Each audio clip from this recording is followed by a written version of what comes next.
What is virtue, and what does it mean to be a good servant?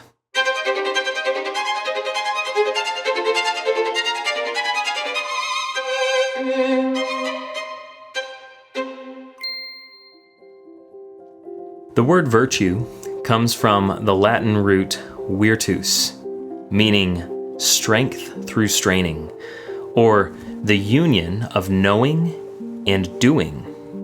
And knowledge alone is not sufficient for virtue. Service for the kingdom requires such strength and humility. As a classical Christian school, we believe that the life of the Christian and the way to honor our forebears is to see the responsibilities that have been given to us by Christ to serve the church and the common good by the power of His Spirit, giving us the patience and meekness to carry out this service faithfully and in His love.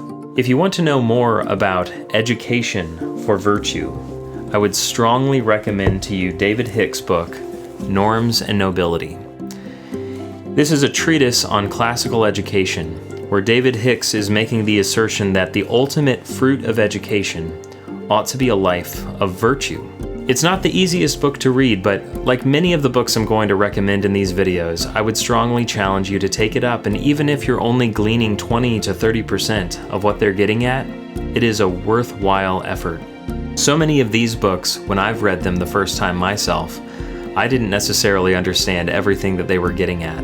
But everything that I was understanding, I found deeply profound in my understanding of our distinctives as a classical Christian school. I would also encourage you to engage with other members of the community in reading these books together and to discuss them. But ways that we see instilling virtue at Providence is that we desire to build habits that will translate into a life of virtue. Strength and a heart for service is built through practice and through training. Lining up silently in the hall, cleaning up after lunch, building respectful relationships with faculty and with peers, service projects, and all kinds of other activities that we do as a school are meant to train students for a life of virtue.